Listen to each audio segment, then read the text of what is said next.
निर्मापकं निर्मलं निर्गुणत्वां नमामीश्वरं सद्गुरुं साईनाथं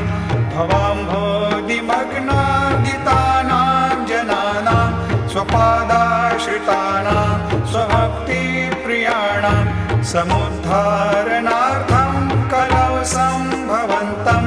नमामीश्वरं सद्गुरुं साईनाथं सदानिम्बवृक्षस्य मूलाधिवासात् सुधाश्राविणं तेक्तमप्यप्रियन्तं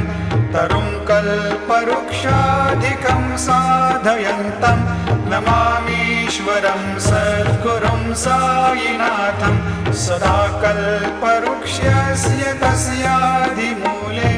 भवद्भावबुद्ध्या सपर्यादिसेवां